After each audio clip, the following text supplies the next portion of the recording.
Control? Yeah, I like being in control. I feel good when I'm in the driver's seat or behind the wheel. It's where I'm comfortable. It's where I feel like I'm in charge. I mean, if I want to go right, I go right. And I want to go left, I go left. I'm the one who chooses what road we go down. That make sense? Yeah, I guess so. I'm not opposed to using a map every once in a while if I'm a little unsure of the area. You ever ask for directions? Yeah, I'll ask for directions. I'm not even opposed to stopping, but it's only ever for confirmation. I mean, think about it for a second. If I give up this position, I am essentially letting someone else tell me where they think I should go. And I just can't do that. I need to be in control. That's all there is to it. Personally, I don't think there's anything wrong with being in the driver's seat of my own life. It's my life. I think I know better than anyone how it should be run. So you always know exactly where you should be going? Yeah, I do. Not everyone's a great driver, okay? Not everyone can handle the open road. But I can. I handle it just fine on my own. Wait a second. Is this where you wanted to go?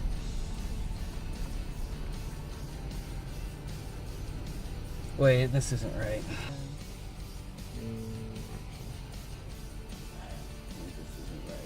As being in control, being in the driver's seat, ever caused you to encounter a dead end?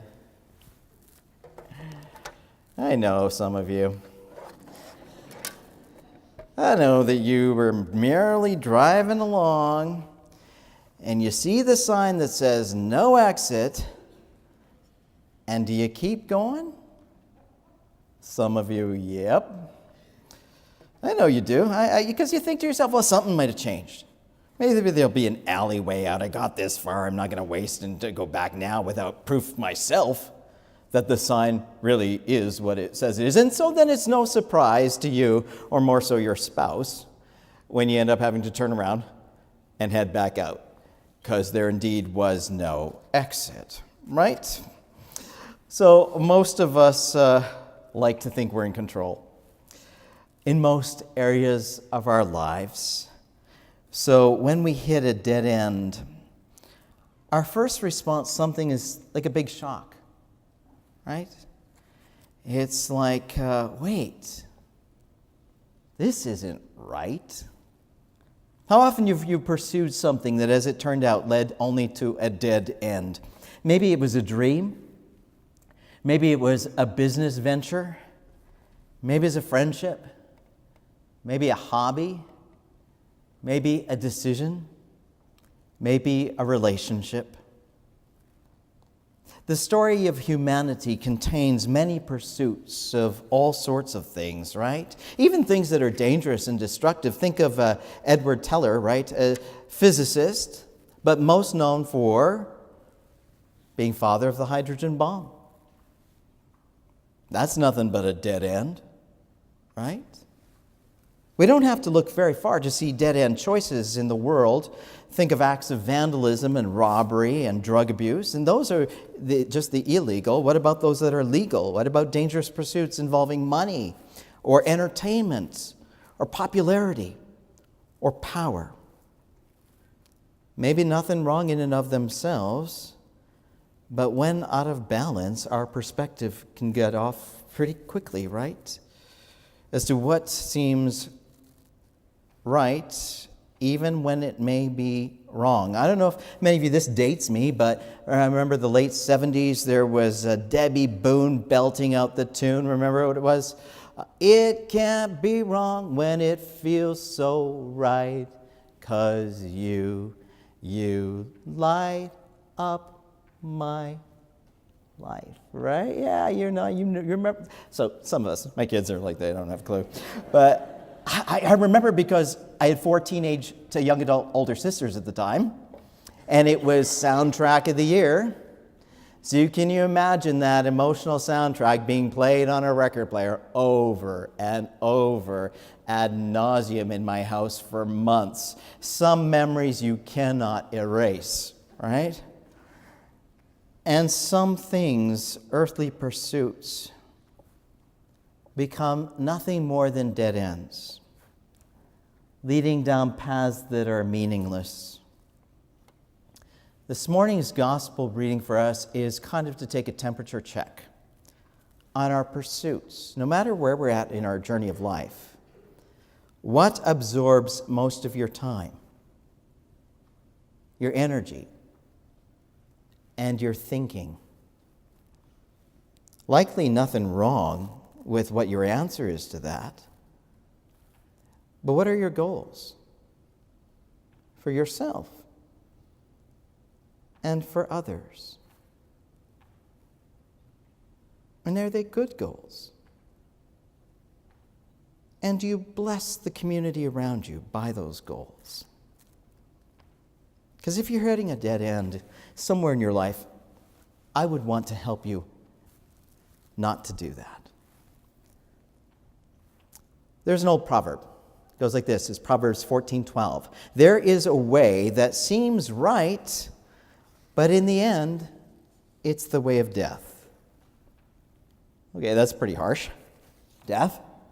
Really? In our gospel reading for this morning, let's build the context around it. The Jewish people in Jesus' day thought they were living a dead-end life. They were under Roman occupation and oppression, and they thought they had found a way out. Many interpreted the scriptural prophecies to be leading them out of their political situation. So they thought that Jesus was the answer to their plight.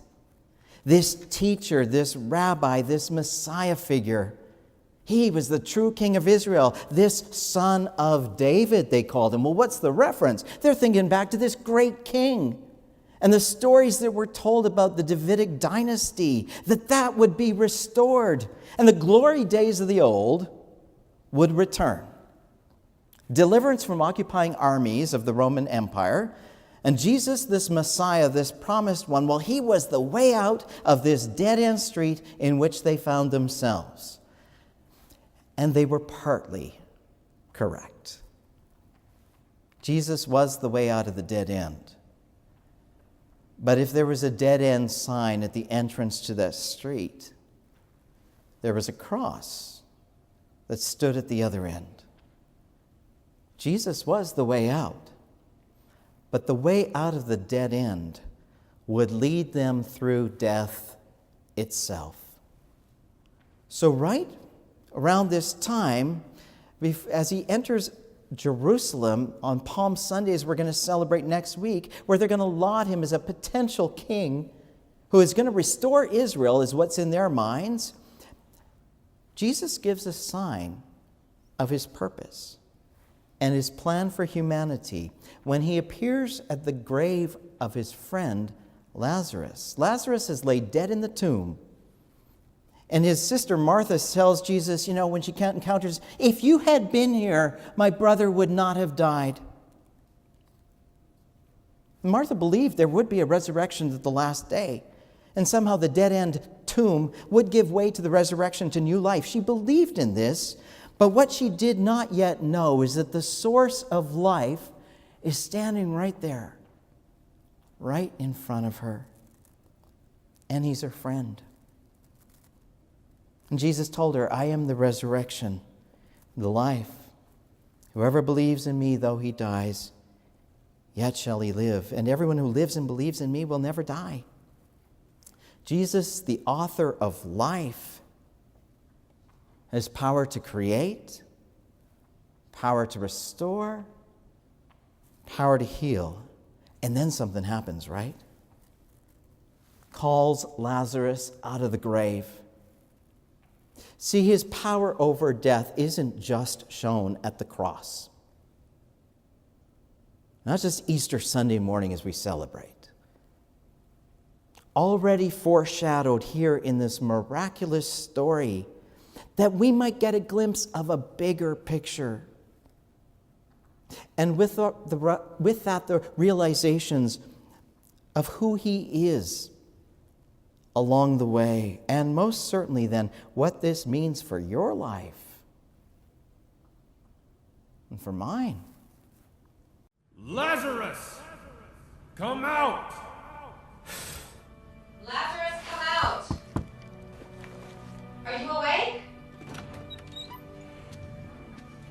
Finally, my brother has risen. I was getting worried about you again. How long was I out? Don't be mad, but What? we welcomed Jesus into Jerusalem yesterday. Mary, why didn't you wake me? I brought you back palm branches, though, to keep. Mary? I wanted to let you rest. You've barely slept at all since... Life is a little different when you've been brought back to it. Maybe so, but I still need you to rest. No, sister. I need to be where he is. I know you think you need to go out and find him right at this moment. But Lazarus, I need you to take care of yourself. I can't lose you again.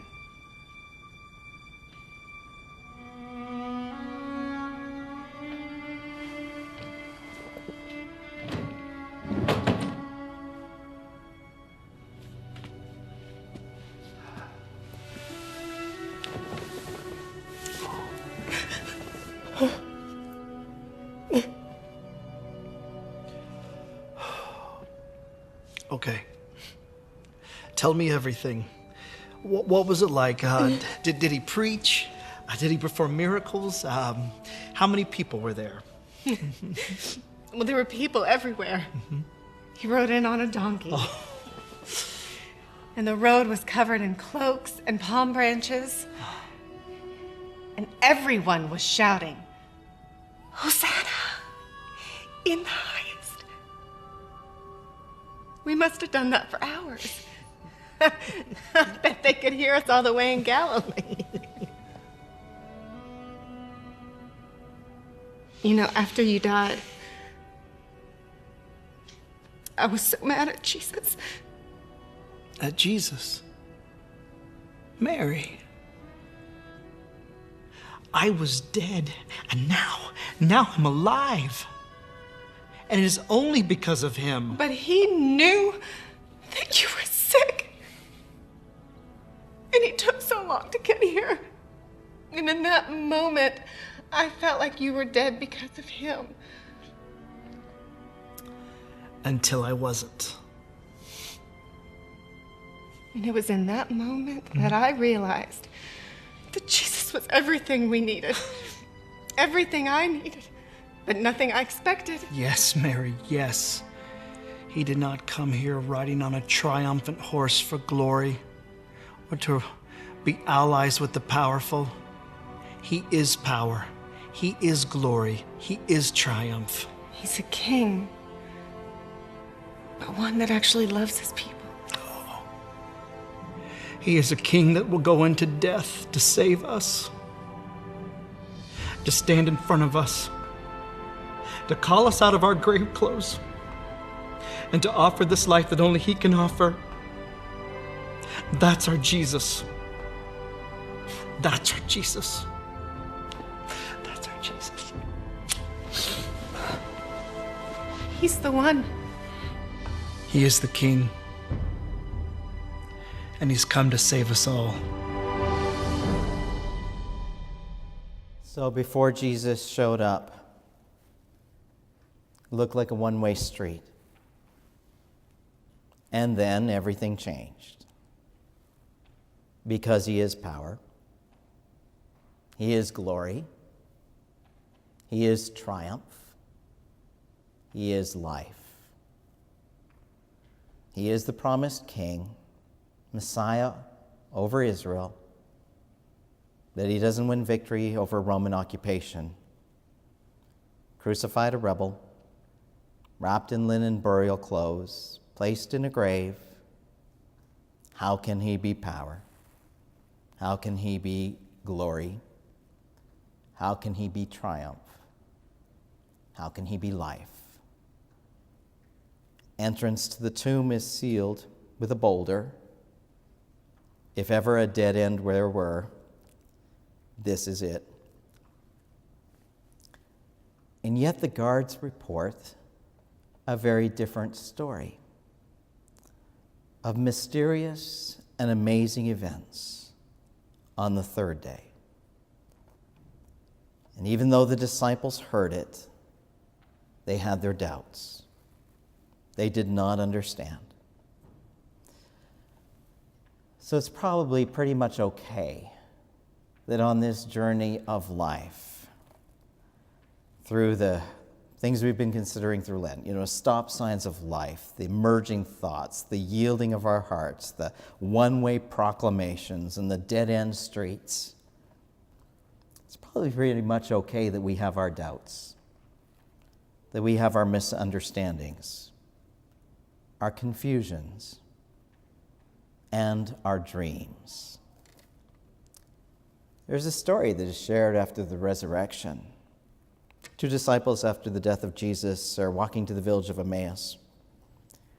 And when they encounter the risen Jesus, they don't recognize who he is.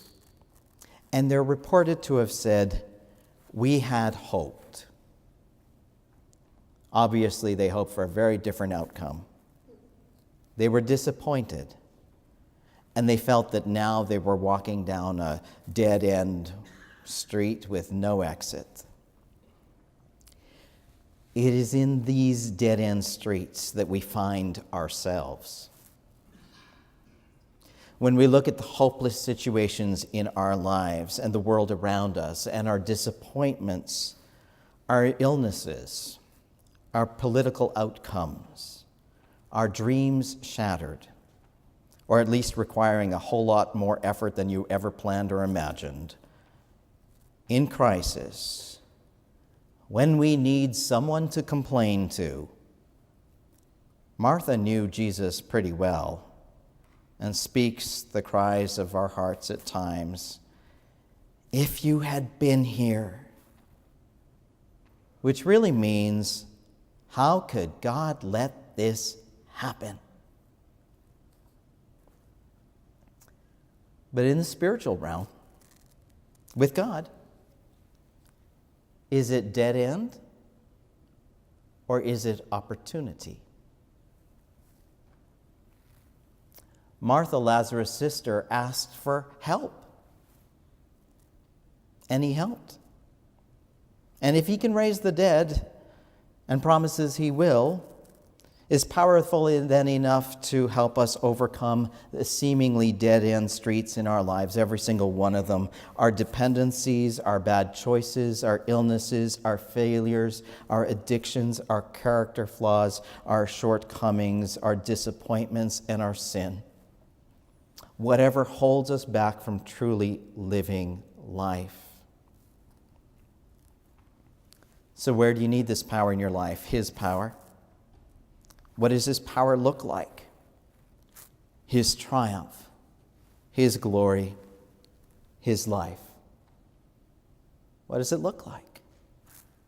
Notice I didn't say yours. I said his, in your life. In our seemingly dead ends, in our disappointments, in our frustrations, in our hospital moments, in our graveside moments, in our funerals, and when we're tempted to say, "We had hoped." And then we need to hear again Jesus' words that say, "I'm the resurrection. I'm the life." No dead-end street with Jesus, as he leads from the cross, through the door of the empty tomb, into the triumph of forgiveness and power of eternal life, where we will hear the voice say, "Arise, your light has come." And that's not a dead end. And that's not something for someday. It's for all of us. Today. Live in it. Rejoice in it. Celebrate it. Amen.